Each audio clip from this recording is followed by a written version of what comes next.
शिशु संगोपन संस्थेची सविता रमेश फिरोदिया प्रशाला Ahmednagar. Standard first, subject mathematics. Today we are going to learn the chapter long and short. Long म्हणजे लांब, short म्हणजे आखूड.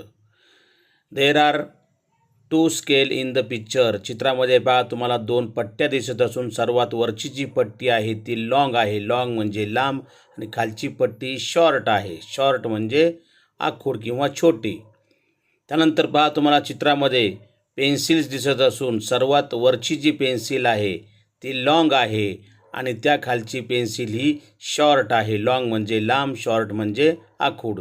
त्यानंतर पहा चित्रामध्ये तुम्हाला ब्रश दिसत असून सर्वात खालचा जो ब्रश आहे तो लॉंग आहे. लॉंग म्हणजे लांब आणि त्याच्यावरचा मधला ब्रश हा शॉर्ट आहे. शॉर्ट म्हणजे आखूड.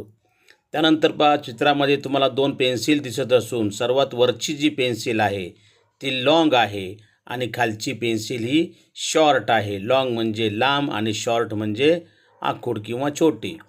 त्यानंतर पहा चित्रामध्ये तुम्हाला काही फ्लॅग म्हणजे पताका दिसत असून सर्वात वरची जी फ्लॅग आहे ती लॉंग आहे आणि खालची जी फ्लॅग पताका आहे ती शॉर्ट आहे.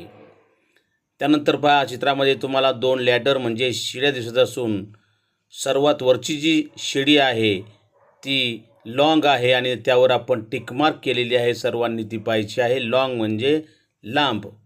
त्यानंतर पहा चित्रामध्ये तुम्हाला दोन बॅट दिसत असून सर्वात वरची जी बॅट आहे ती लॉंग आहे. लॉंग म्हणजे लांब, त्यावर आपण टिक मार्क केलेली आहे. ती सर्वांनी पाहायची आहे.